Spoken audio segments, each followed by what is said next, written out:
क्या कारण है कि आपको भगवान ने संसार में भेजा है? क्या करने के लिए? किसकी मर्जी से आप संसार में आए हो ये बताओ? भगवान की। तो भगवान की मर्जी से आए हो तो भगवान ने कोई काम भी तो दिया होगा ना आपको, कि बेटा जाओ ये करके आना। दिया कि नहीं? क्या काम दिया आपको? क्या करने आए हो?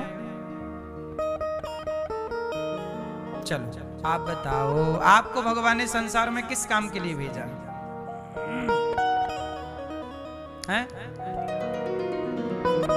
हाँ, ठीक है, ठीक है, आपकी बात ठीक है, ठीक है। आप बताओ मैया पीली मैया, आपको क्यों भेजा भगवान ने संसार में? ठीक है, आपको क्यों भेजा भगवान ने संसार में? क्यों? पंचायती मैया है कि पंचायत मेरी माँ।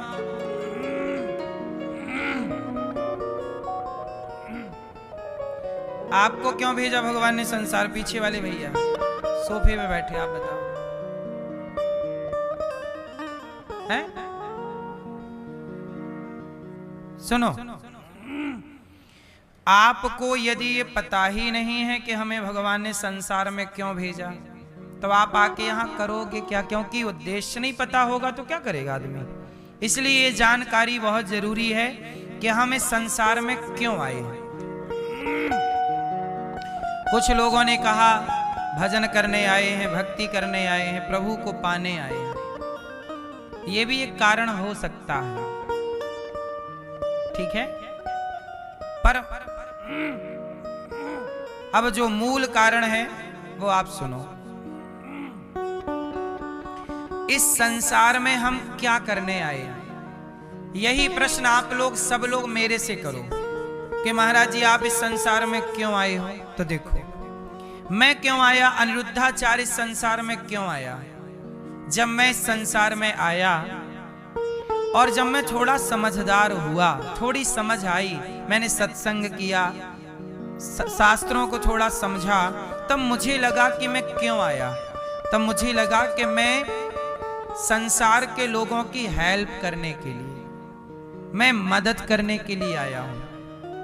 मैं संसार में क्यों आया हूं? लोगों के आंखों के आंसू पहुंचने के लिए। आप लोग क्यों आए हैं? आप लोगों ने कहा भक्ति करने आए हैं, भगवान की भक्ति। भगवान की भक्ति क्या है? आप लोगों की आंखों के आंसू पहुंचेंगे, इससे बड़ी कोई भक्ति हो तो आप मुझे बता दो।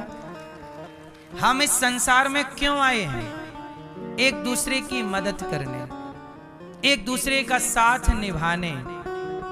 क्या करने? जैसे कोई भूखा है, कोई लंगड़ा है, कोई बहरा है, कोई अंधा है, और आपके पास आंखें हैं, पांव हैं, कमा सकते हो, अक्ल है, बुद्धि है, तो आप पैसे कमाओ और अपने पैसे से उन लोगों की सेवा करो जो नहीं कमा सकते, जो अपने लिए रोटी नहीं कमा सकते, जो अपने पेट भरने में सक्षम नहीं है। आप कमा कमा के, चूंकि आप सक्षम हैं तो आप कमाइए और उनकी सेवा करिए, अन्न दान करके। किसी के पास वस्त्र नहीं है, आप वस्त्र दीजिए। क्यों? आप ये मानो कि आप जिस को वस्त्र पहना रहे हैं वो व्यक्ति नहीं, उस व्यक्ति के रूप में आप भगवान की ही सेवा कर रहे हैं। आप किसी को भोजन करा रहे हैं तो आप किसी व्यक्ति को भोजन नहीं करा रहे हैं, आप उस व्यक्ति के रूप में उस भगवान को ही भोग लगा रहे हैं। क्यों? इसलिए दास अनिरुद्ध ने, मैंने कौन सा मार्ग चुना? समाज की सेवा का।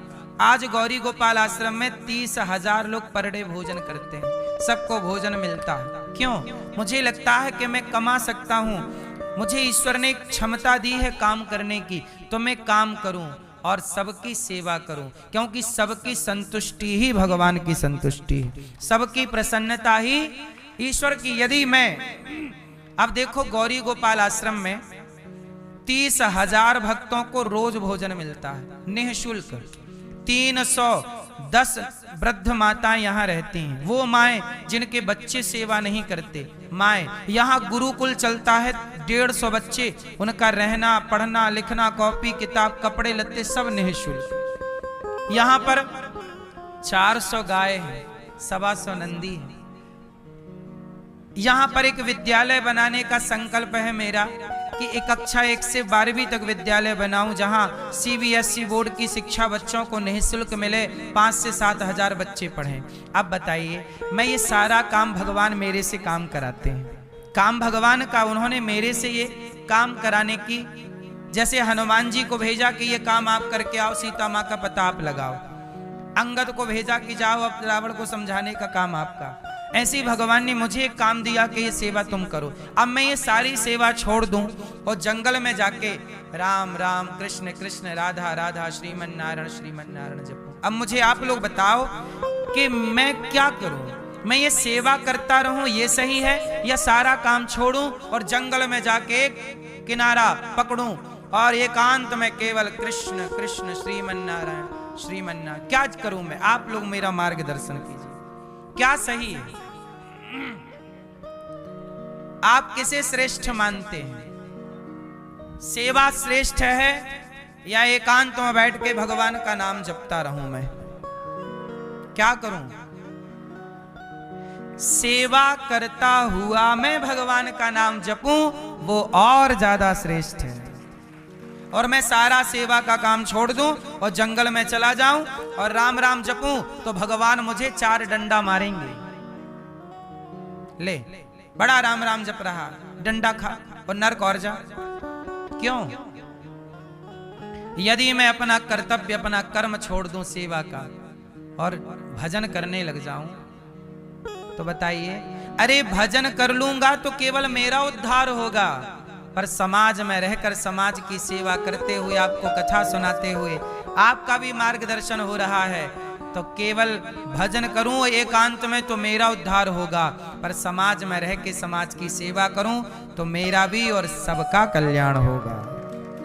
इसी का नाम भक्ति है। आजकल लोग भक्ति क्या समझते हैं? आज का एक लड़का बोला, गुरुजी हम सब छोड़ के आ गए, अब हम भजन करेंगे भगवान का भजन। ये कोई भजन है?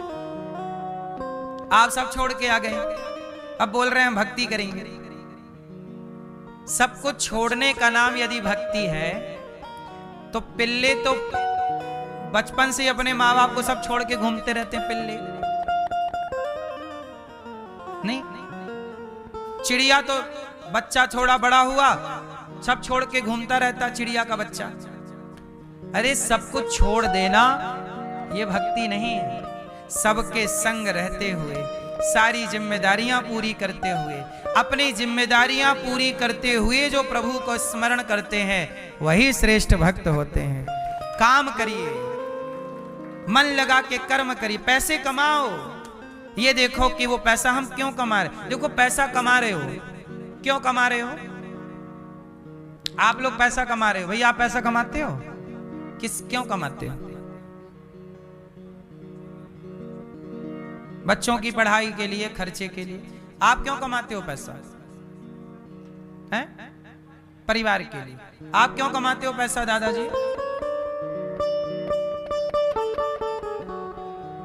हैं? गृहस्थी के लिए, भक्ति के लिए। देखो आप लोगों से सवाल पूछा कि पैसे क्यों कमाते हो, तो आपने बताया बच्चों के लिए, परिवार के लिए, गृहस्थी के लिए। आप लोग पैसा कमाते हो, पर आपका उद्देश्य क्या है? परिवार। अब यही सवाल आप मेरे से करो, अनिरुद्धाचार्य जी आप पैसे क्यों कमाते हो? तो मैं आपको बताऊंगा कि मैं पैसे कमाता हूं, पर मेरा उद्देश्य है परिवार। तो देखो 5 लोगों का होता है भाई, क्यों? परिवार कितने लोगों का होता है? और बड़ा लो तो 10 लोगों का होगा, और बड़ा लो 20 लोगों का होगा। इससे ज्यादा क्या परिवार? किसका परिवार है? तुम परिवार के लिए कमा रहे हो। परिवार के लिए तो कुत्ता भी कमा रहा है, चिड़िया भी दाना ला रही है, बच्चे के मुंह पे डाल रही है। परिवार के लिए जिए, परिवार के लिए मर गए। ये कौन सी बहादुरी आपने की? परिवार के लिए कमा रहे हो।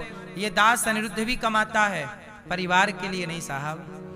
मेरी 300 वृद्ध माएं, 150 बच्चे पढ़ते हैं, हजारों भक्तों को भोजन, मैं किसके काम आ सकूं? यहाँ गरीब बेटियों का विवाह कराता हूं जितना हो सकता है। मुझे लगता है मैं पैसे कमाऊं और समाज की कितनी अच्छी से अच्छी मैं सेवा कर सकूं। मैं भी पैसा कमाता हूं, पर उद्देश्य ये नहीं है कि परिवार को क्या चाहिए, रोटी ही तो चाहिए। बच्चों के लिए पढ़ा लिखा के योग्य बना दो, फिर वो अपना कमाएंगे, हम उनके पीछे सारी जिंदगी थोड़ी लगे रहेंगे। अब तो बड़े हो जाएंगे बच्चे, पढ़ा लिखा दिया, बस पढ़ा लिखा के सेल्फ डिपेंड बना दिया, पांव पे खड़ा, अब तुम कमाओ, हम थोड़ी तुम्हारे लिए तिजोरियां भरते रहेंगे, हम कमाएंगे। समाज की सेवा करें, किसी भूखे को रोटी खिलाएं, इससे क्या होगा, हमारा अगला जन्म सुधरेगा। और हम सारी जिंदगी परिवार करते रहेंगे तो हमारा क्या होगा? क्यों भैया? सारी जिंदगी, आजकल का व्यक्ति सारी जिंदगी परिवार के लिए जीता है। वो परिवार 5 लोगों का, वो 5 लोगों के लिए परेशान है। इतनी बड़ी जिंदगी तुम 5 लोगों के लिए कमा रहे हो, तुम 50 लोगों के लिए कमा सकते हो, तुम 100 लोगों के लिए भी कमा सकते हो। आप में क्षमता है लाखों लोगों के लिए कमाने की, लेकिन आप सीमित रह जाते हैं कुएं के मेंढक की तरह, केवल 5 लोगों का कमाएंगे। जो पैसा ज्यादा आएगा उससे महंगी महंगी शराब पी जाएंगे, जो ज्यादा पैसा आएगा उसको हम अपने महंगे महंगे कपड़ों में खर्च कर लेंगे, जो ज्यादा पैसा आएगा उसे ऐशो आराम में खर्च कर लेंगे। आपकी जरूरत से ज्यादा पैसा आता है, आप उड़ा देते हो। बोलो हाँ, 5 लाख का चश्मा पहन लेते हो, 10,000 की साड़ी पहन लेते हो। आपके पास जरूरत से ज्यादा पैसा आता है तो आप समाज की नहीं सोचते कि उसकी बेटी का ब्याह मैं करा सकती हूँ। आप 10,000 की साड़ी खरीदती हो, साड़ी तो 2,000 की भी आ सकती है, कपड़े तो, शरीर तो ढकना है। 8,000 रुपया आप किसी बेटी के ब्याह में भोजन में दे सकते थे। इससे क्या होगा? काश ये सोच हम सबके अंदर आ जाए कि हम फिजूल खर्चा ना करें। हमारी कमाई, हमारे परिवार के खर्चों के बाद भी यदि पैसा बच रहा है तो उस पैसे को हम समाज की सेवा में खर्च करें, राष्ट्र के निर्माण में खर्च करें। ये सोच सबकी आ जाए तो भारत से गरीबी विदा हो जाएगी। लेकिन आपके पास ज्यादा पैसा आएगा तो आप शराब पीने लग जाओ, क्लबों में जाओगे। चलो जी 50,000 रुपया दिया, क्लब में जा रहे हैं, क्लब में नाचेंगे पूरी रात, शराब पिए, क्योंकि पैसा है तो क्लब में जा रहे हैं। आपके पास पैसा है तो आप क्लबों में जाके बर्बाद कर रहे हैं। हम पैसा कमाते हैं तो देखो गौरी गोपाल में भोजन चल रहा, आप यहां बैठे हो ना, ऊपर भोजन चल रहा है। इतनी देर में, जितनी देर हमने आपसे बात की, इतनी देर में हजारों लोग भोजन कर चुके गौरी गोपाल में। ये भी पैसे का एक, वो भी पैसे से काम चल रहा है। दाल रोटी पैसे से खरीद के लानी पड़ेगी ना हमें भी, हम भी नमक खरीदते ही हैं, आटा दाल चावल सब खरीदना हमें भी पड़ता है, आप भी खरीदते हैं, लेकिन आप परिवार के लिए खरीदते हैं। गौरी गोपाल में आप लोग आए, आप में से कितने लोगों ने प्रसादी पाई गौरी गोपाल जी की रसोई में? देखो आप सबने प्रसादी पाई। आप अपने परिवार का पेट भरने के लिए कमाते हैं, हम आप सबके लिए कमाते हैं कि आप आओगे तो यहां से कोई भूखा ना जाए। यही मेरी भक्ति है, यही मेरी, बोलो मेरी माँ, अब बताओ ये भक्ति सही है कि गलत है? सही है। इसलिए भगवान का हम इस संसार में क्यों आए हैं? सर्वे भवन्तु सुखिनः, सबको सुखी रखने के लिए। लेकिन आजकल हम क्या करते हैं? संसार में आए लोगों को सताने लग जाते हैं, पड़ोसी को परेशान कर, पैसा आया तो पड़ोसी को परेशान करने लगा, अरे पैसा है उसको परेशान कर रहे हैं, पैसा है लोग परेशान करने लग जाते हैं। बोलो हाँ, पैसे का घमंड लेके चलते रहते हैं। पैसा इसलिए नहीं है साहब, पैसा समाज की सेवा के लिए। ये मानव शरीर मिला है, अच्छे काम कर लो। भगवान थोड़ी कहते तुम बैठे मेरा ध्यान करते रहो, ना जी, तुम काम करो, काम करते हुए मेरा ध्यान करो। एक बार क्या हुआ, नारद जी गए भगवान नारायण के पास। भगवान श्रीमन नारद जी नारायण नारायण जपते हुए भगवान श्रीमन नारायण लेटे थे, लक्ष्मी जी पांव दबा रही थी, क्षीर सागर में लेटे हैं, शेष नाग भगवान की सैया पड़ी है, सुंदर सी गद्दा किसका? शेष भगवान का। और बढ़िया नारायण लेटे हैं, ऐसे हाथ रखे हैं और लक्ष्मी जी पांव दबा रही हैं। तभी नारद जी आए, नारायण नारायण। भगवान क्या कर रहे थे? एक छोटा सा घर बना रहे थे।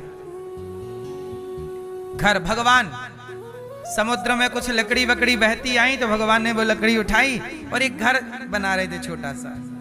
नारद जी बोले, अच्छा प्रभु, लगता है आप मेरे लिए घर बना रहे हो। भगवान बोले, ना, ये आपके लिए नहीं है। नारद जी बोले प्रभु मैं आपका सबसे बड़ा भक्त हूं, दिन भर नारायण नारायण नारायण नारायण नारायण मैं जपता रहता हूं, मेरे से बड़ा भक्त कौन होगा आपका? भगवान बोले नहीं, आपसे बड़े बड़े भी मेरे भक्त हैं और मैं अपने एक भक्त के लिए घर बना रहा हूं। नारद जी बोले प्रभु जरा एड्रेस दो, किस भक्त का आप घर बना रहे हो, मैं देखूं कि वो मेरे से बड़ा है कि नहीं। भगवान बोले ठीक है,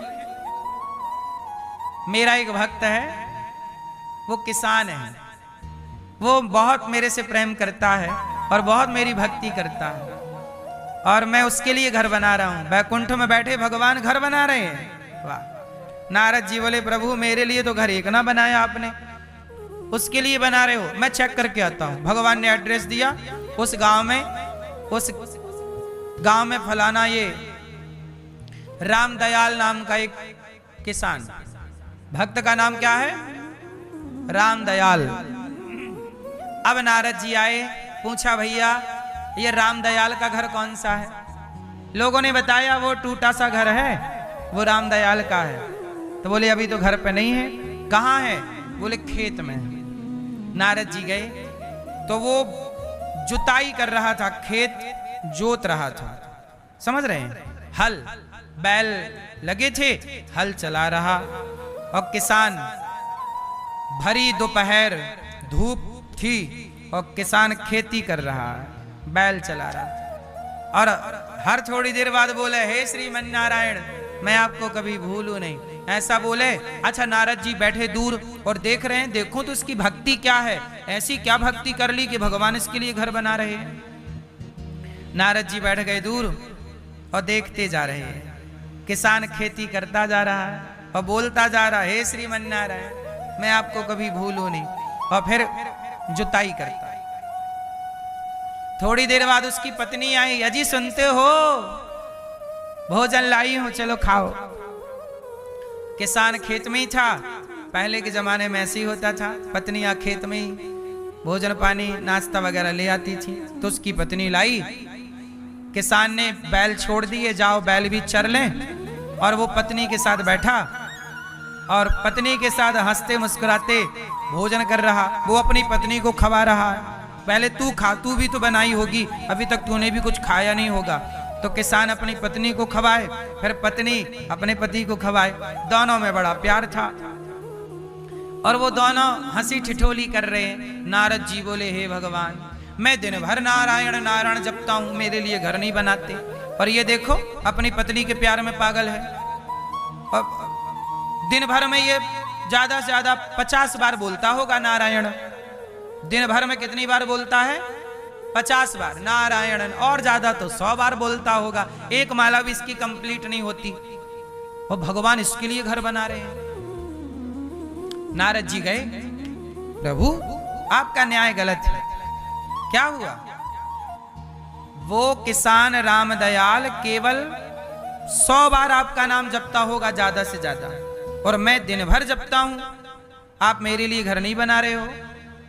भगवान बोले नारद जी एक काम करो, ये कटोरा में घी भरा है, घी से भरा कटोरा लो और पूरी पृथ्वी की परिक्रमा लगा के आओ, पर शर्त है कि एक बूंद गिरना नहीं चाहिए।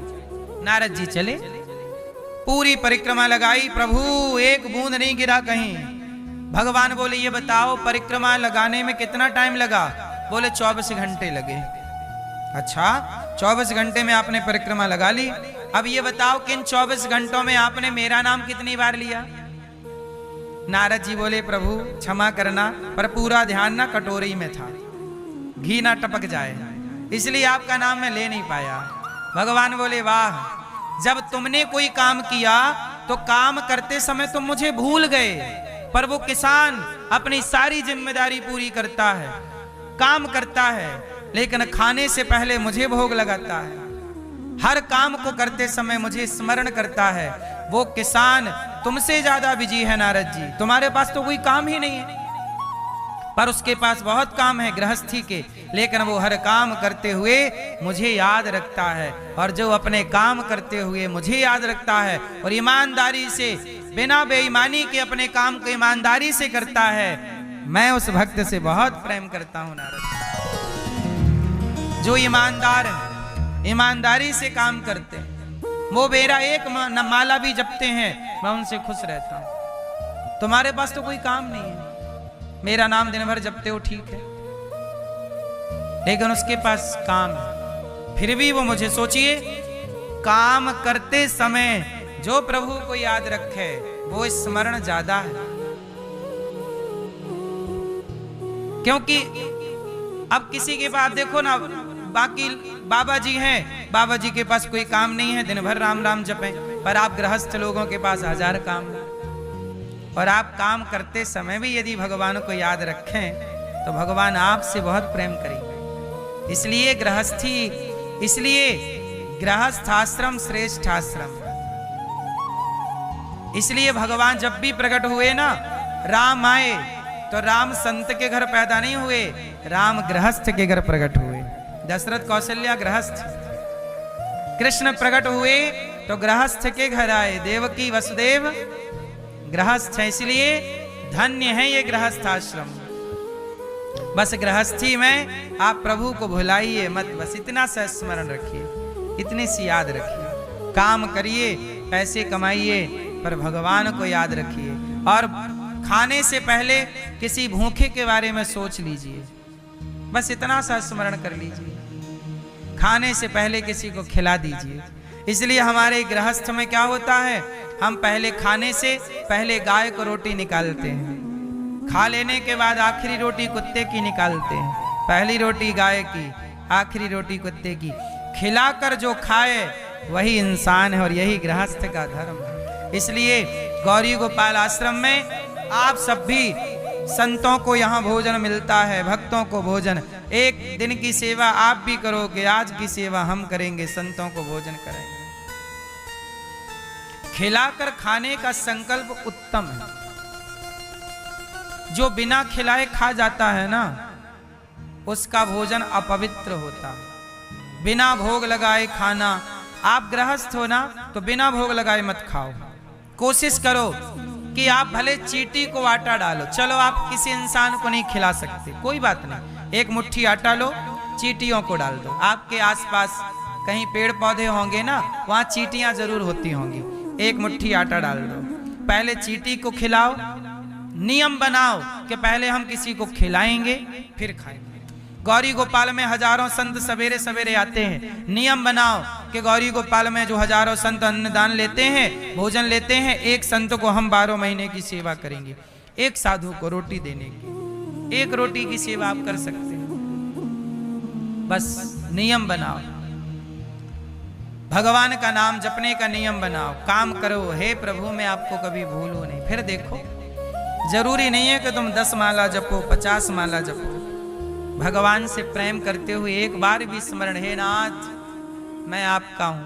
रोज एक बार भी प्रेम से कह दो, हे प्रभु हम आपके हैं। बस इतना तो कह सकते हो, हे प्रभु हम आपके, हमें स्वीकार कीजिए। हम जैसे माना कि हम अधम हैं, पापी हैं, नीच हैं, दुष्ट हैं, पर जैसे हैं प्रभु हम आपके, इतना भी कह दो तो भगवान रीझ जाते हैं। अच्छा ये बताओ, पूतना पर कृपा करी कि नहीं भगवान ने? बताओ पूतना में क्या गुण था, क्या देखा, उसकी कौन सी भक्ति देखी? पूतना तो जहर भर के आई थी आंचल में और भगवान को मारने आई थी। जहर पिला के मारना चाहती थी, जहर पिला के मारने आई पूतना को भी प्रभु ने तार दिया। तो आप प्रेम से प्रभु का स्मरण करोगे तो आपको ना तार देंगे। दयालु हैं ये, इसलिए इनका नाम है दीन दयाल। भगवान का क्या नाम है? क्या नाम है मेरी माँ? दीनों पर दया करते हैं, नाम दीन। दीन दयाल बिरध संभारी, हरहु नाथ मम संकट भारी। बड़ी कृपा करते हैं, बड़ी करुणा है। भगवान सुखदेव जी पर कृपा करते हैं। 88,000 ऋषि बैठे हैं नैमिषारण्य में। सूत जी आए, शानुकादि ऋषियों ने कहा कि हमें कथा सुनाइए। एक बार भागवत की कथा सुनने देवराज इंद्र आए। सुखदेव जी से कहा कि आप हमें भागवत सुना दीजिए और बदले में स्वर्ग का अमृत राजा परीक्षित को पिला दीजिए। सुखदेव भगवान बोले, क्वा सुधा क्व कथा लोके क्व कांचः क्व मणिर्महान। हम आपके कांच का स्वर्ग का अमृत नहीं लिया परीक्षित जी ने। अच्छा ये बताओ, स्वर्ग का अमृत श्रेष्ठ है कि भागवत श्रेष्ठ है? भागवत भी अमृत है, तब कथा अमृतम, कथा भी तो अमृत है। भगवान की कथा क्या है? अमृत है। और स्वर्ग में क्या है? अमृत। बताओ कौन सा अमृत श्रेष्ठ है? स्वर्ग का अमृत बड़ा कि कथा का अमृत बड़ा? जोर से। स्वर्ग का अमृत पियोगे तो स्वर्ग मिलेगा, और कथा का अमृत पियोगे तो भगवान मिलेंगे। स्वर्ग जाओगे तो स्वर्ग से गिरना पड़ेगा। स्वर्ग जाने वाले को भी संसार में फिर आना पड़ता है, लेकिन भगवान को पा लेने वाले को फिर 84 के चक्कर में नहीं पड़ना पड़ता। इसलिए भगवान को कैसे पाओगे? कथा से। इसलिए कथा स्वर्ग के अमृत से भी श्रेष्ठ है। परीक्षित जी ने कथा को ग्रहण किया, अमृत को नकार दिया। बोले हाँ, अमृत नहीं चाहिए हमें। क्या नहीं चाहिए? अमृत। स्वर्ग के अमृत को परीक्षित जी ने मना कर ना। तब ब्रह्मा जी ने तराजू बांधी, एक पलड़े पे भागवत जी को, दूसरे पलड़े पे स्वर्ग के सुखों को रखकर तौला। भागवत जी का पलड़ा भारी था। भागवत से श्रेष्ठ क्या हो सकता है बताइए? इसलिए कहता हूं कि आप लोग जो भागवत सुनते हैं तो आप केवल अपना कल्याण नहीं, अपनी 21 पीढ़ियों का कल्याण करने आए हैं। अभी 25 तारीख से भागवत जी के पोथी पाठ यहाँ बैठेंगे कार्तिक माह में। आप लोग भी अपने पितरों की सदगति, पूर्वजों के कल्याण के लिए भागवत जी के पोथी पाठ करा सकते हैं। भागवत जरूर सुननी चाहिए। एक बार भागवत जी, तब भागवत जी से भगवान प्रकट हुए, इंद्र ने प्रणाम किया। अच्छा, भागवत एक बार नारद जी ने सारे तीर्थों का भ्रमण किया, पर शांति नहीं मिली। ना पश्यम कुत्रमिच्छर्मः मनः संतोष कारकम, सत्यम नास्ति तपः शौचम दया दानम न विद्यते, उदरम भरिणो जीवा वराकाः कूट भाषिणः। नारद जी समस्त तीर्थों का भ्रमण करते हैं। अच्छा, संसार में ज्यादा क्या है? इस संसार में सत्य ज्यादा है कि असत्य? इस संसार में पुण्य ज्यादा है कि पाप? जोर से। पाप ज्यादा है। सत्य ज्यादा है कि झूठ? झूठ। शुद्धि ज्यादा है कि अशुद्धि है? क्यों क्यों ये सब ज्यादा हो गया मेरी माँ? कलयुग है ना मेरी माँ। कलयुग में क्या नहीं है? सत्य नहीं है, शुद्धि नहीं, खान पान अच्छा नहीं, रहन सहन अच्छा नहीं। कलयुग में सब कम हो गया, सत्य कम हो गया, शुद्धि कम हो गई, दया कम हो गई, दान कम हो गया, कपड़े कम हो गए, प्रेम मोहब्बत कम हो गई, आचार विचार कम हो गए, कम हो गया। कलयुग में कुछ चीजें ज्यादा हैं, पाप ज्यादा है, असत्य ज्यादा है, अशुद्धि ज्यादा है, बेईमानी ज्यादा है, भ्रष्टाचार ज्यादा है। इसलिए मैं आपसे कहूं, सत्य, दुनिया सच बोले ना बोले, पर आप लोग अपना सच ना गवाओ। आप सच बोला करो। दुनिया बोलती रहे झूठ, हमें क्या करना? दुनिया जैसे चलेगी, हमें जरूरी नहीं कि हम भी वैसे चले। जरूरी है? दुनिया कुएं में गिर रही है तो क्या हम भी गिरे इसलिए कि सब गिर रहे हैं? सब झूठ बोल रहे हैं तो हम भी झूठ बोलें? ना, सबको बोलने दो झूठ। यदि आप झूठ बोल के जीत रहे हैं और सच बोल के हार रहे हैं तो हार को पसंद कीजिए, पर सच के साथ रहिए। झूठ बोल के आप 56 भोग खा रहे हैं और सच बोल के आप नमक रोटी खा रहे हैं तो नमक रोटी के साथ रहिए। सच के कोशिश करिए, सच के साथ रहिए। सच बोलने वाला व्यक्ति सुखी है। झूठ बोलने वाला व्यक्ति चलो कुछ दिनों का सुख पालेगा पर कष्ट पाएगा। पाप और पुण्य, इस संसार में दो चीजें कमाने जैसी हैं, या तो पाप कमाओ आप या तो पुण्य। आप लोग क्या कमाना पसंद करोगे? क्या कमाओगे? बताओ, पुण्य किसे कहते हैं? क्या काम करें कि पुण्य होए? हैं? पुण्य क्या है? सच बोलना पुण्य है कि झूठ बोलना पुण्य है? पुण्य कमाना है तो सच बोलना होगा। पुण्य क्या है? दया करना पुण्य है। पुण्य क्या है?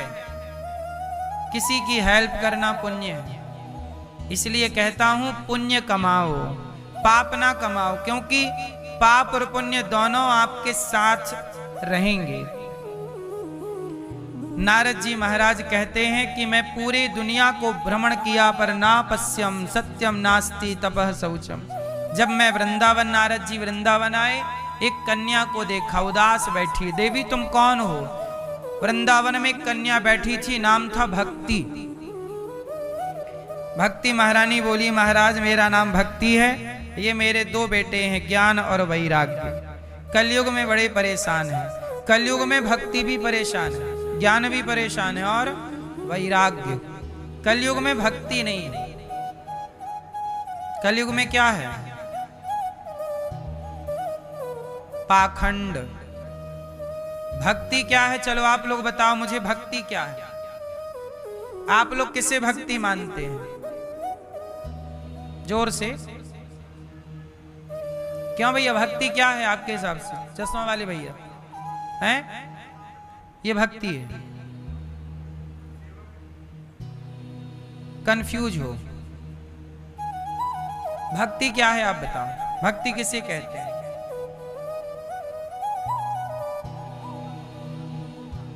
सेवा परमो धर्म सेवा, ठीक है। भक्ति क्या है? कोई आपसे बिल्कुल परिभाषा पूछ ले कि भाई भक्ति की परिभाषा बताओ, क्या है भक्ति? चलो अब सुन लो। एक डॉक्टर है,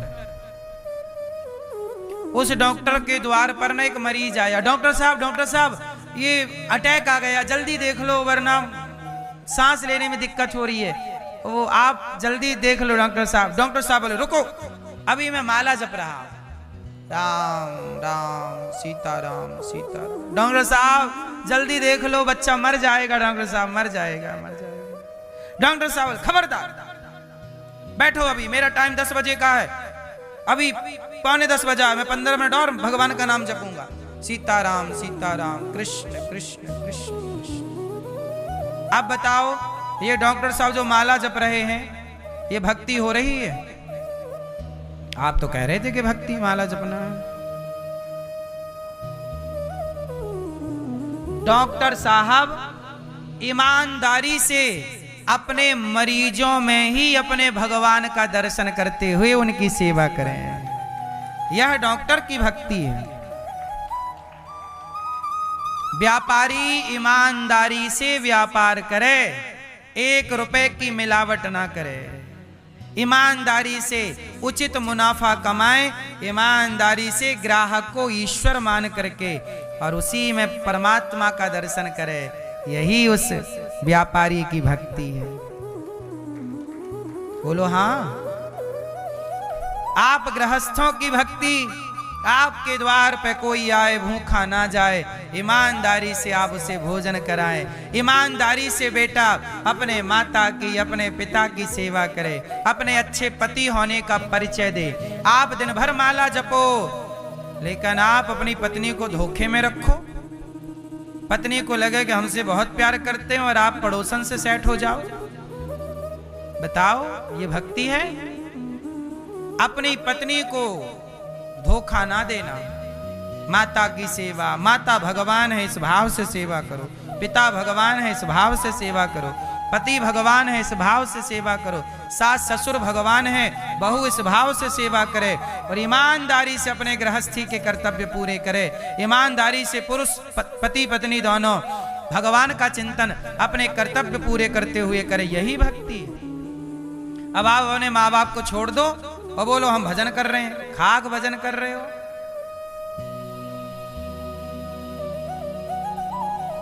भक्ति की परिभाषा भूल गए लोग, इसलिए डॉक्टर, कुछ डॉक्टर कैसे हैं, मुर्दे को भर्ती कर लेते हैं। आओ कर लेंगे भर्ती, 2-4 दिन भर्ती करके रखा, पैसे लिए, बाद में बोल दिए सॉरी जाओ। आजकल कुछ डॉक्टर ऐसे भी हैं जो किडनियां निकाल लेते हैं। कुछ डॉक्टर ऐसे हैं जो जानते हैं कि आपको ऑपरेशन की जरूरत नहीं, पर ऑपरेशन इसलिए कर देते हैं क्योंकि 5 लाख रुपए मिल जाएंगे। ऑपरेशन की जरूरत नहीं थी पर कर दिया क्योंकि ऑपरेशन के नाम पे 1-2 लाख तो मिल ही जाएगा। जबकि वो जानता है, डॉक्टर है, मतलब जानेगा कि इसे ऑपरेशन की आवश्यकता है कि बेकार में ही फाड़ देते हैं पेट वेट।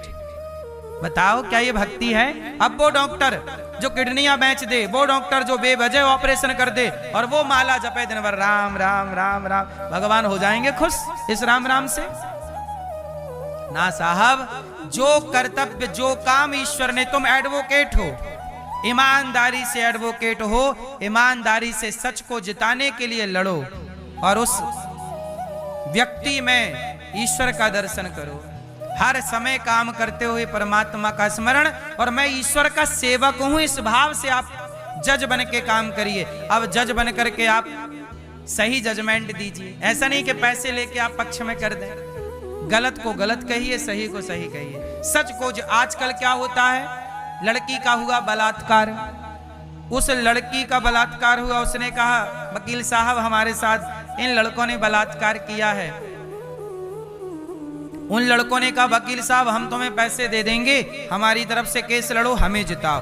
तो लो साहब, वकील साहब बहुत होशियार थे, तो जिस लड़की का बलात्कार हुआ वो लड़की हार गई और जिसने बलात्कार किया था वो लड़के जीत गए क्योंकि पैसे मिल गए। तो आप एडवोकेट हैं, आपके पास अक्ल है, तो आप किसी को भी जिता सकते हैं, किसी को भी हरा सकते हैं, क्योंकि आपके पास दलीलें अच्छी अच्छी हैं। तो बताइए क्या ये भक्ति है? फिर सच को जिताइए। अब आप कितना भी माला, आपने बलात्कारियों को जिता दिया और उस लड़की जिसके साथ बलात्कार हुआ उसे आपने गलत सिद्ध करार दे दिया। साहब आप कितना भी माला जपो, आपने पक्ष तो असत्य का लिया ना। भीष्म पितामह इतने बड़े भक्त थे पर दुर्योधन जैसे झूठे का साथ दिया, इसलिए बाणों की सैया मिली। कर्ण इतने बड़े दानवीर थे पर झूठा दुर्योधन का साथ दिया, इसलिए कर्ण इतने बड़े श्रेष्ठ दानवीर होने पर भी उनका यश, उनकी कीर्ति इतनी नहीं है, जबकि वो श्रेष्ठ दानियों में है, क्योंकि साथ गलत का दिया। अधर्म से, अधर्म का साथ, इसलिए मौत भी अधर्म से पाई कर्ण ने, पितामह ने, गुरु द्रोणाचार्य ने, जबकि ये सब दिग्गज थे पर असत्य का साथ दिया। इसलिए आपसे कहूं साहब, पैसे कम कमाना, पर भक्ति यदि चाहते हो तो केवल माला जपना भक्ति नहीं है साहब। जपो माला, कर्तव्य ना करो ईमानदारी से तो हो जाएगी भक्ति। ईमानदारी से जो जहां है, आप डॉक्टर हैं ईमानदारी से इलाज करिए, एडवोकेट है ईमानदारी से केस लड़िए, ईमानदारी से जो अपने कर्तव्य को करता हुआ प्रभु को याद रखता है वही सबसे उत्तम भक्त है। और जो अपने कर्तव्यों को भूल जाता है और कर्तव्यों को भुला के बोले कि माला जपो मेरे पाप कट जाएंगे, तो जपो तुम माला, तुम्हारे पाप कटे तो बताना। धोखे से कोई पाप हो जाए तो माला जपने से कट जाएगा, पर तुम जान के पाप करते हो और बोलते हो माला जपने से पाप कट जाएगा, पाप वज्र बन जाएगा, ना कटेगा साहब। बताओ तुम्हारा पाप छोड़ो, दशरथ जी का पाप कटा क्या? दशरथ जी से भी पाप हो गया था ना, श्रवण कुमार को मार दिया था, श्रवण के माँ बाप तड़प तड़प के मर गए थे। दशरथ जी तो भगवान के पिता थे, तो भगवान के बाप का पाप कट जाना चाहिए ना, नहीं कटा। कटा क्या? दशरथ जी का पाप कैसे कटा? बोलो। बेटा भगवान है, तुम्हारा बेटा साक्षात भगवान तुम्हारे सामने आ जाए तो भी तुम्हारा पाप तुम्हें भोगना पड़ेगा। दशरथ जी के सामने तो दशरथ जी की तो गोद में भगवान खेले हैं। बोलो हाँ, दशरथ जी की तो हृदय से भगवान लगे हैं। दशरथ जी को तो दशरथ जी ने तो भगवान के गालों का चुम्बन किया है, नहलाया है, साथ में सुलाया है। लेकिन ऐसे भगवान को पाकर भी दशरथ जी का पाप कटा नहीं। दशरथ जी को पाप कैसे कटा? भोग करके कटा।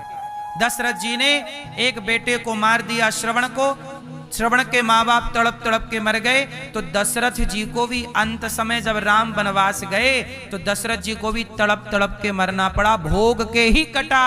भगवान भी आ जाएंगे तो तुम्हारा पाप ना कट पाएगा।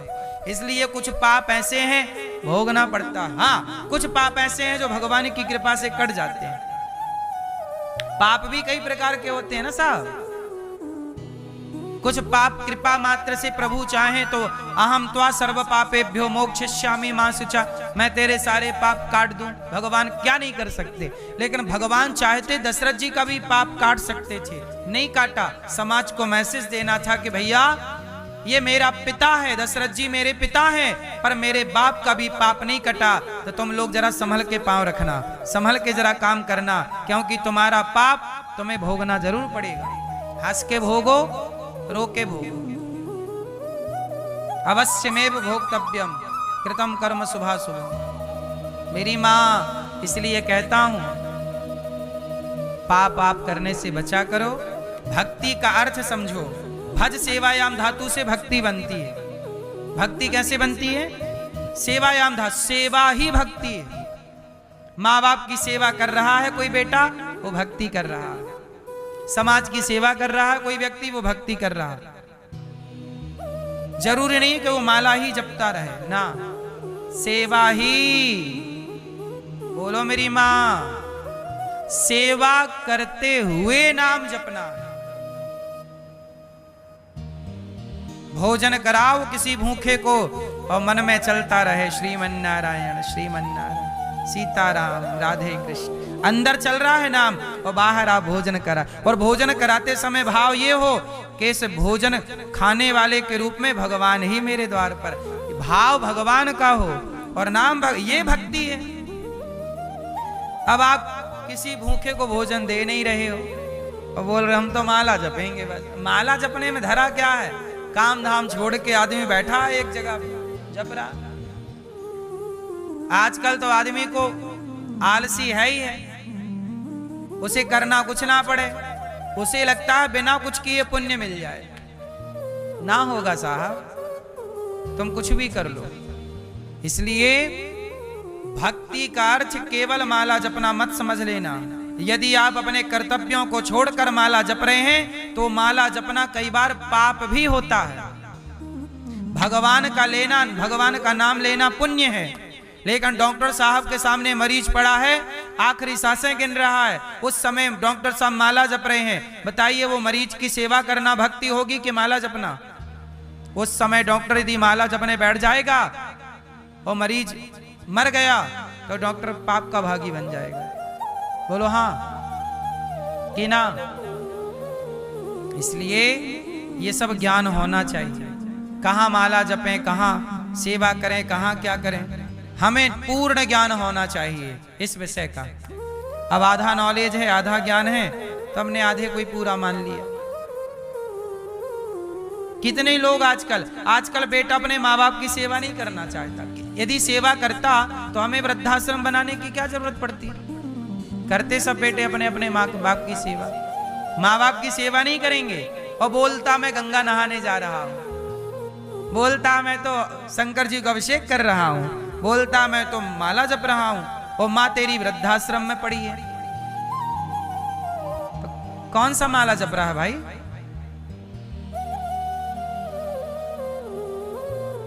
इसलिए सेवा भक्ति है। इसलिए सेवा कोई नहीं करना चाहता, सबको सरल काम चाहिए।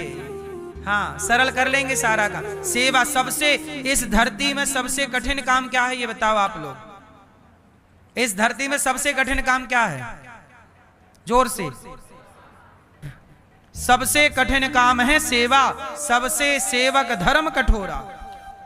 धरती पर सबसे कठिन काम है सेवा।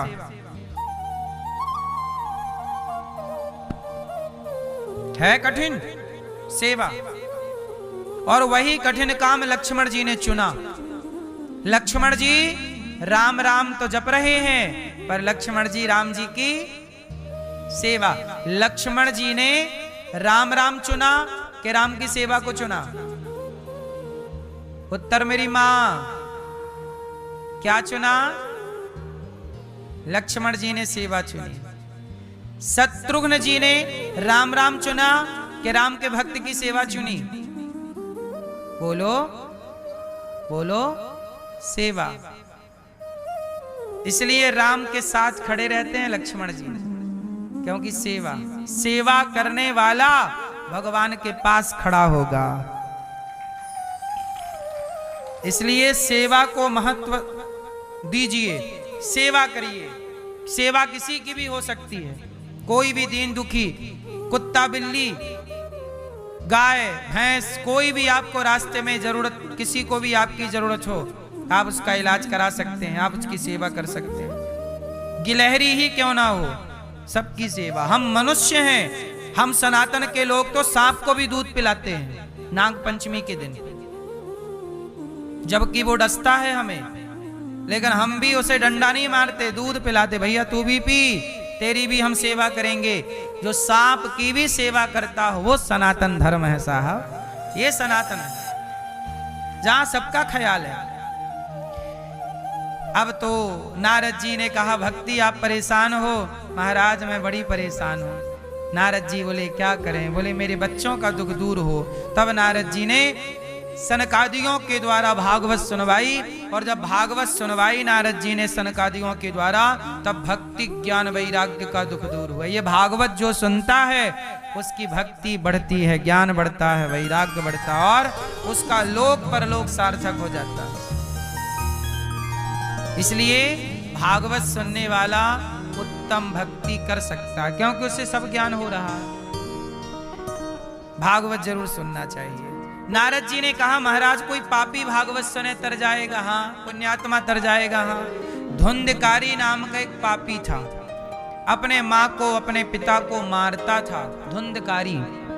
उस धुंधकारी ने जब भागवत सुनी तो उस भागवत सुनने से धुंधकारी का भी उद्धार हो गया। धुंधकारी के पिता थे आत्मदेव, इनके कोई संतान नहीं थी, जंगल चले गए। एक संत जी ने कहा क्यों रो रहे हो? कथम रोदसी विप्रत्वम काते चिंतावली असि बदत्वम सत्वरम मह्यम स्वस्य दुखस्य कारणम। तब कहा महाराज मेरे कोई बेटा नहीं है। संत जी ने मना किया कि बेटा नहीं है तो मन भगवान में लगाओ, क्या करोगे बेटा पाकर? नहीं नहीं बेटा चाहिए। तो संत जी ने एक फल दे दिया, पत्नी को खिला देना। पत्नी को दिया तो पत्नी धुंधली ने फल खाई नहीं, गैया को खिला दिया, तो गाय को बच्चा हुआ, नाम रखा गौकर्ण। और धुंधली की बहन को बेटा हुआ, पैसे से खरीद लिया, उसी का नाम रखा धुंधकारी।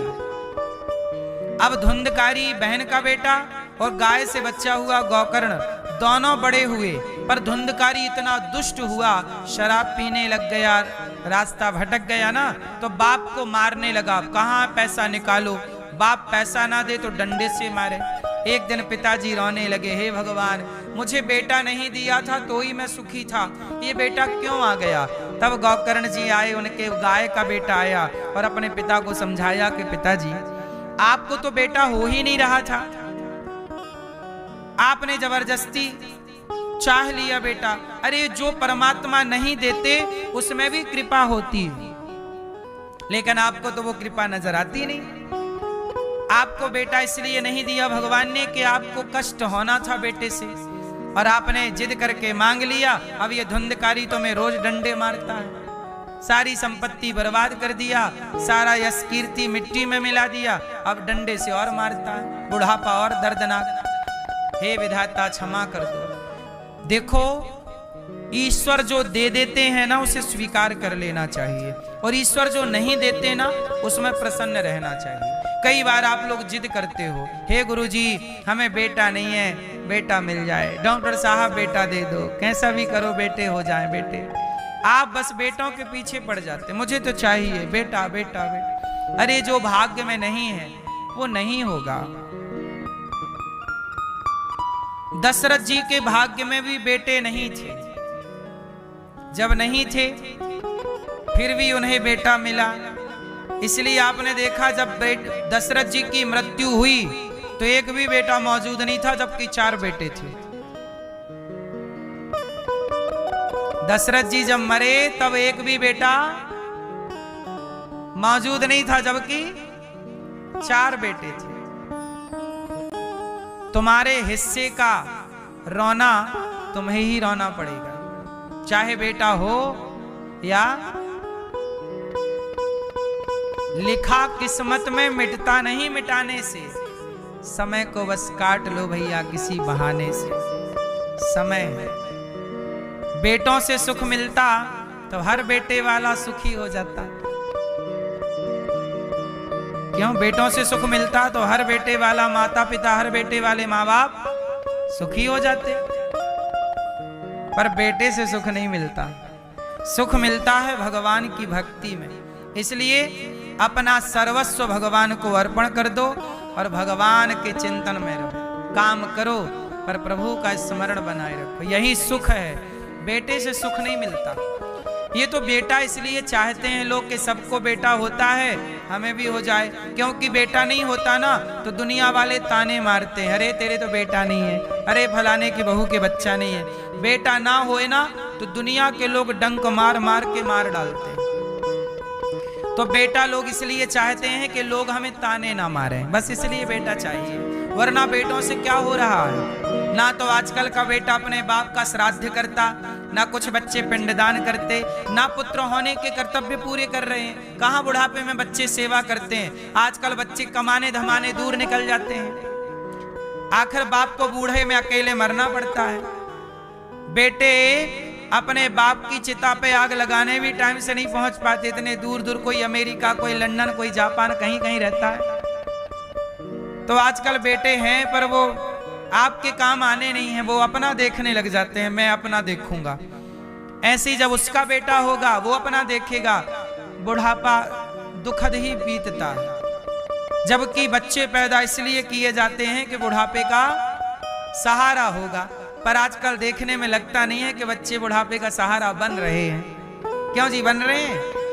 बुढ़ापे का सहारा ना बहुएं बन रही हैं, कुछ बहुएं बन रही हैं, कुछ बेटे अच्छे भी। हम ये नहीं कहते कि बेटे सारे बुरे ना, कुछ बेटे कुछ बहुएं अच्छी भी हैं, पर 80% बेटे तो देखो माँ बाप का सहारा बुढ़ापे में नहीं ही बन रहे हैं। एक ही शहर में माँ बाप रहते हैं पर बेटा अलग गली में रहता है, बाप माता पिता अलग गली में रहते हैं। बोलो हाँ, शादी के बाद न्यारा हो जाता है ना। लोग कहते हैं विवाह के बाद बेटियां पराई होती हैं। साहब बेटियां तो पराई होती हैं विवाह के बाद, पर आज के युग में बेटियों के साथ बेटा भी पराया हो जाता है विवाह के बाद। जब तक विवाह नहीं होता तब तक बेटा अपना होता है, और विवाह के बाद बेटा अपना, बोलो मेरी माँ, अपना नहीं है। इसलिए अब ये मत कहो कि ये बेटा अपना है, पराया हो गया। अब तुम्हारा बुढ़ापे में कौन ख्याल रखेगा, राम जाने। इसलिए बुढ़ापा, आजकल के बूढ़े डिप्रेशन में ज्यादा है, परेशान ज्यादा है।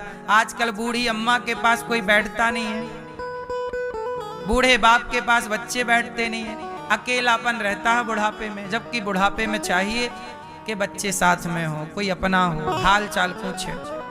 आजकल तो बूढ़ी माँ मर जाती है, जब उसकी लाश सड़ जाती है, बदबू आने लगती है, तब लोगों को पता चलता कि यहाँ कोई मर गया। दरवाजा खोल खाल के देखते हैं, पता चला माँ मर गई। बाद में बच्चों को पता लगता है कि भाई माँ मर गई, चलो। एक घटना बताई मुझे किसी ने कि घटना एक बड़े शहर की है।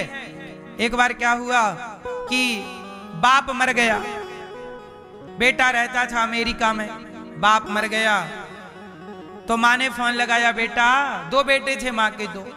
माँ बोली, बेटा तुम्हारे पिताजी चले गए, आ जाओ। अच्छा माँ आ रही हूं। बड़ा बेटा आया, बाप मर गया, बड़े बेटे ने अंतिम संस्कार किया अपना। तो माँ ने कहा छोटा क्यों नहीं आया, क्या उसका बाप नहीं था, उसे क्यों नहीं? तो बेटे ने कहा माँ हम दोनों थोड़ा बिजी रहते हैं, पिताजी के जाने में मैं आ गया, आपके जाने में छोटा वाला आ जाएगा, हम दोनों एक साथ नहीं आ सकते ना, काम भी तो है वहां। तो बेटों ने बांट लिया कि बड़ा बाप मरेगा तो बड़ा बेटा चला जाएगा और माँ मरेगी तो छोटा चला। ये है, ये रियल है, ऐसा हो रहा है। ये सब एजुकेटेड लोग हैं, पढ़े लिखे लोग, पढ़ी लिखी जनरेशन है, शिक्षित समाज आजकल ऐसा है। आजकल की शिक्षा ऐसी ही है मेरी माँ, आजकल की शिक्षा में माँ बाप की वैल्यू नहीं है। भारत में भी जो बच्चे पढ़ाई पढ़ रहे हैं, इस पढ़ाई में माँ बाप की कोई वैल्यू नहीं है। यदि माँ बाप की वैल्यू होती तो भारत के बच्चों को ये क्यों नहीं पढ़ाया जाता कि मातृ देवो भव पितृ देवो भव, माता पिता के बारे में क्यों नहीं पढ़ाया जाता? नहीं पढ़ाता। आपने पढ़ा क्या मातृ देवो भव?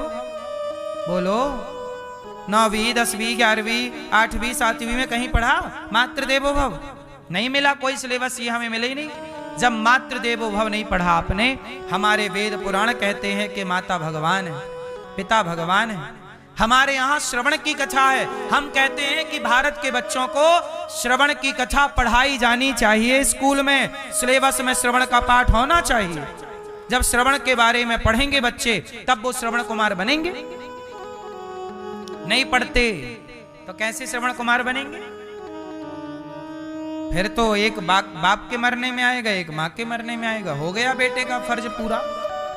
इसलिए बेटों के चक्कर में ना पड़ो, बेटा पराया ही है। कम बच्चे हैं जो अपने बूढ़े बाप की सेवा करें, कम बच्चे हैं जो बूढ़े माँ की सेवा करें, कम बहुएं बची जो अपने सास ससुर की श्रद्धा से सेवा करती हैं।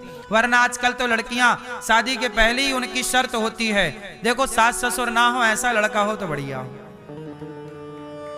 सास ससुर का झंझट चाहिए ही नहीं, ये ना हो तो अच्छा है। फिर तुम्हारा बेटा होगा, उसके लिए भी बहू आएगी तो वो भी यही कहेगी सास ससुर नहीं चाहिए, फिर तुम जाओगे कहां बुढ़े बुढ़ी?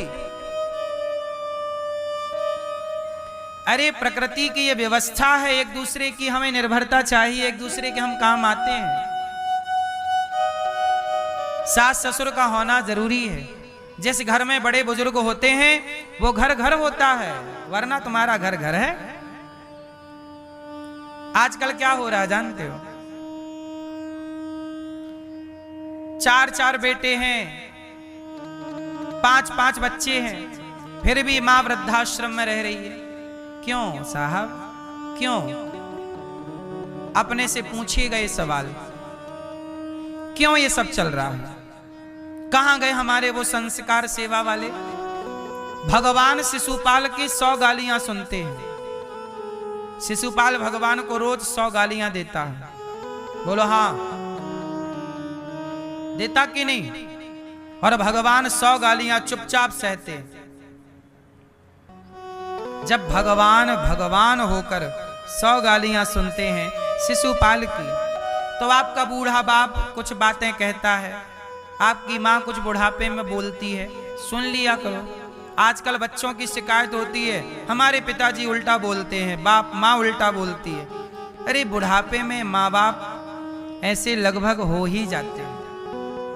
बुढ़ापे में ना आदमी कैसा हो जाता है, चिड़चिड़ा हो जाता है। ये उसकी गलती नहीं है माँ बाप की, ये उम्र की गलती है। जैसे लड़कपन में छोटे छोटे बच्चे चंचल होते हैं, बच्चों की गलती नहीं है, वो उम्र ही ऐसी है। बोलो हाँ, छोटे छोटे बच्चे कैसे होते हैं? शरारती है, उद्यमी है, इनमें बच्चों की कोई गलती नहीं, वो उम्र ऐसी है। जवानी में जवानों की गलती नहीं है, उस उम्र की गलती है। अब कोई लड़की 18 साल की 20 साल की हो जाए, लड़का 18-20 साल का हो जाए, तो सारे लड़का लड़की नहीं, पर कुछ लड़का लड़की ऐसे हैं कि इस उम्र में भटकना स्टार्ट हो जाते हैं। गलती इनकी नहीं है, गलती इनकी उम्र की है, क्योंकि जवानी अंधी होती है।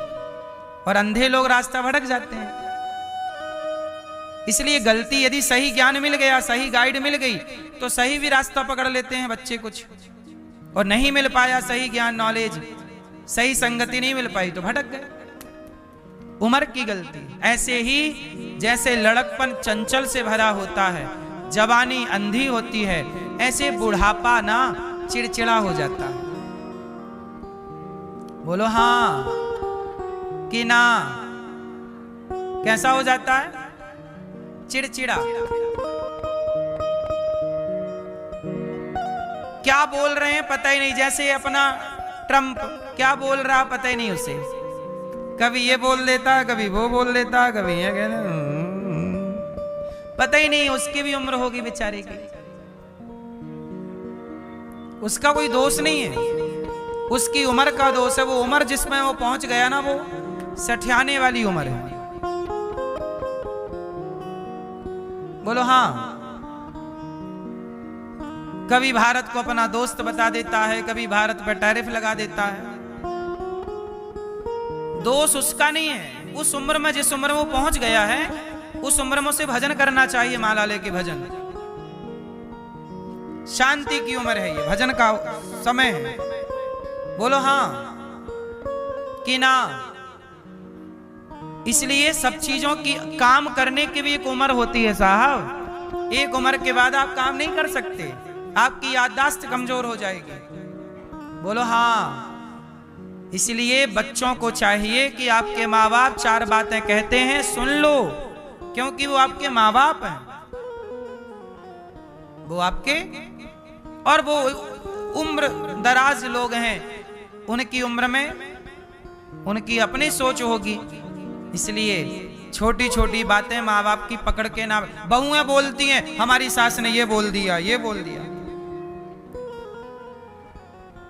तुम्हारी बहू आएगी ना, तुम भी बोलोगी, तुम्हारी बहू भी यही शिकायत करेगी कि मेरी सास ने ये बोल दिया।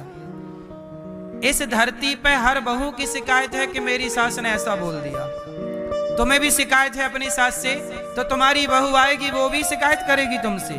तुम ना बोलना भला, तुम भी तो बोलोगी।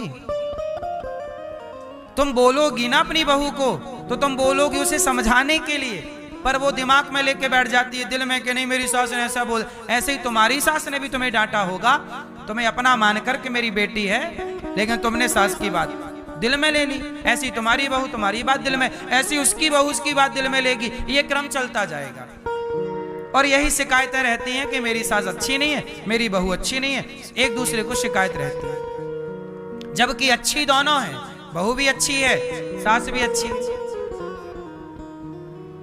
लेकिन समझ समझ का फेर है। कई बार देखो, मैं कितनी सारी बातें आपको यहां बैठ के कहता हूं, मेरी बात आप लोग समझ जाते हैं तो आपको लगता महाराज जी अच्छा समझा रहे हैं, ठीक कह रहे हैं। लेकिन जिसे मेरी बात नहीं समझना, वो कहेगा अरे क्या ये बोल रहे हैं महाराज जी। तो कुछ लोग मेरी बात को सही मान लेंगे, कुछ लोग मेरी बात को गलत। तो जो सही मानेंगे वो मुझे अच्छा मान लेंगे, जो गलत मानेंगे वो मुझे बुरा मान लेंगे। अब बताओ मैं अच्छा हूं कि बुरा हूं? लेकिन वो लोगों ने अपने से मुझे बुरा मान लिया और अपने से मुझे अच्छा। कोई मुझे अच्छा मान लेता है, कोई मुझे। मैंने कहा लिवन में रहना गलत, मैंने कहा लिवन में रहना गलत है, तो कुछ लोगों ने मुझे अच्छा बोला कि आप ठीक कह रहे हैं, लिवन में रहना गलत। कुछ लोगों ने बुरा मान लिया, नहीं जी लिवन में रहना कैसे गलत है, कानून बन गया है। जो लिवन में रहते हैं वो लड़का लड़की बोले कि अनिरुद्धाचार्य ने गलत कहा, उन्होंने मेरा विरोध किया। तो मैं सही हूं कि गलत हूं? मैंने तो केवल अपना धर्म का, सनातन का पक्ष रखा है। अब आप अपनी बुद्धि से विचार करिए, आपकी बुद्धि से निर्भर विचार करके आप मानेंगे कि मैं सही हूं कि गलत हूं। ना मैं सही हूं, मैं ना सही हूं ना गलत हूं, मैं केवल अपनी बात रख रहा हूं, मैं अपने सनातन धर्म की बात रख रहा हूं। अब आप अपने तरीके से उसे समझ रहे हैं, और जो व्यक्ति जैसे समझ लेता है, यदि आपकी बात समझ में आ गई तो आप अच्छा मान लोगे, समझ में नहीं आई तो आप बोलोगे बुरा है। ऐसे ही है, सास की बात समझ में आ जाती है तो बहू को लगती है मेरी सास अच्छी है, और सास की बात समझ में नहीं आती तो बहू को लगता है मेरी सास तो बिल्कुल बुरी है। ऐसे बहू का आचार विचार समझ में आ जाता है तो सास को लगता मेरी बहू अच्छी है, और बहू का विचार आचार विचार संस्कार समझ में नहीं आता तो सास को लगता मेरी बहू बुरी है, जबकि बुरा कोई नहीं है, अपना अपना नजरिया है। बोलो हाँ, इस संसार में बुरा कोई नहीं होता। आपको कोई बुरा लगता है? ना तो कोई बात बुरी है, ना तो कोई व्यक्ति बुरा है, बस नजरिया है। क्यों, सही है गलत?